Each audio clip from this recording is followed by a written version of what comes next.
Ang kasaysayan ng Cubao, Quezon City. Ang Cubao ay isa sa kilalang distrito sa timog silangang bahagi ng Quezon City at bahagi ng Kalakhang, Maynila. Isa ito sa mga pinakabalang lugar sa lungsod, kilala bilang sentro ng kalakalan, transportasyon at libangan. Ngunit bago ito naging mataong lungsod, ang Cubao ay may makulay na kasaysayan na puno ng pagbabago at pagunlad. Panahon bago ang urbanisasyon. Bago pa man umusbong ang gusali, mall at terminal, ang Cubao ay isang malawak na lupain ng mga bukirin, damuhan at kakahuyan. Marami sa mga lupang ito ay pagmamayari ng mga kilalang angkan, kabilang ng pamilyang Araneta, isang prominenteng pamilya mula sa Negros na pumasok sa negosyong real estate sa Luzon. Ang pangalang Cubao ay pinaniniwalaang nagmula sa salitang Tagalog na kubo dahil maraming kubo o bahay kubo na matatagpuan sa lugar noon. Ayon sa iba, maaari ito ay hango sa salitang kubo ng bao o kaya isang lokal na terminong hindi na ginagamit ngayon. Pag-usbong ng Araneta Center, noong 1950 sinimulan ng pamilyang Araneta ang pagpapaunlad sa kanilang lupa sa Cubao. Isa sa pinaka pambihirang proyekto nila ay ang Araneta Coliseum na natapos noong 1960.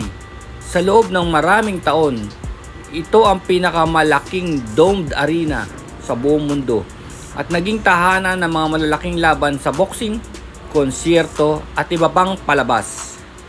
Kasabay nito, itinayo ang mga kilalang pamilihan tulad ng Ali Mall, pinangalan kay Muhammad Ali, SM Cubao, Fiesta Carnival, Farmers Market at Cubao Expo.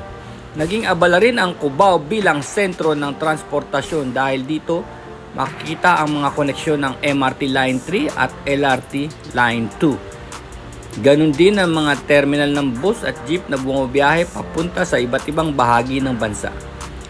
Panahon ng modernisasyon.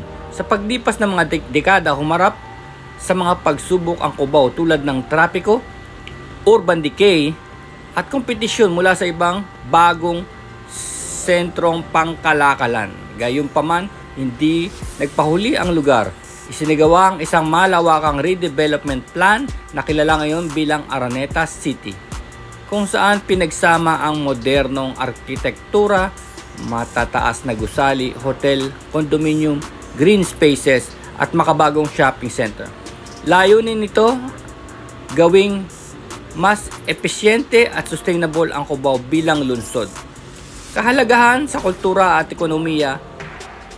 Ang Cubao ay hindi lamang sentro ng negosyo kundi isa ring sentro ng kultura at kasaysayan. Dito ginaganap ang maraming konsyerto, art exhibit, film showing at events na nagpapayabong sa sining ng malikhayang industriya sa bansa. Isa rin rito ang patunay na pag-unlad mula sa isang tahimik na baryo tungo sa pagiging modernong lungsod. So, itong Cubao na to ay meaningful din sa akin dahil sa Cubao,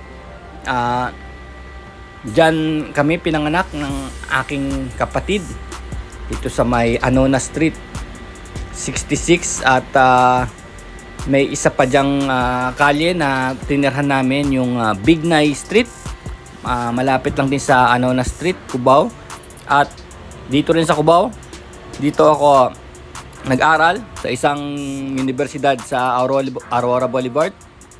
Nag-aral ako ng computer technology at electronics technology dito sa may sentro ng Cubao, Aurora Boulevard, corner EDSA. Kaya lumalabas na talagang ako ay batang Cubao.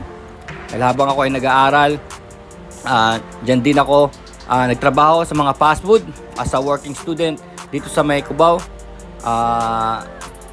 Mga fast food dyan, gaya ng Tropical Hut, Jollibee, ganyan, at kung saan-saan pa. At ngayon, dito rin sa Aurora Boulevard, Cubao, dahil ako nga ay isang nakatapos ako ng computer technology, ay nagtrabaho ako sa isang planta na gumagawa ng mga computers dito rin sa lungsod ng Cubao.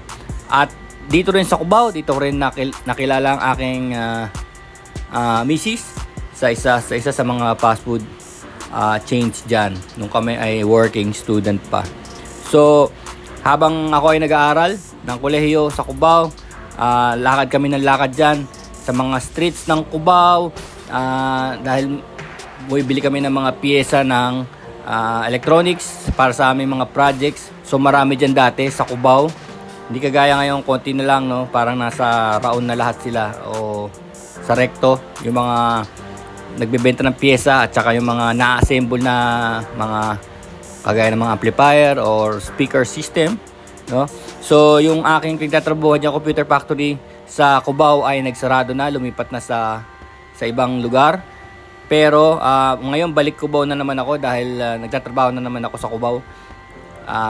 Kaya paikot-ikot na naman ako dyan sa Cubao. At recently lang, kahapon, meron na naman ginanap na art show sa Daloy Likha Art Gallery sa Alimol, second floor.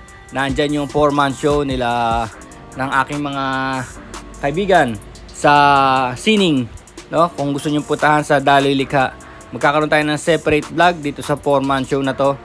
Ang aking mga kaibigan, abangan nyo, isusunod natin sa ating Cubao vlogs. Okay, abangan nyo. Peace.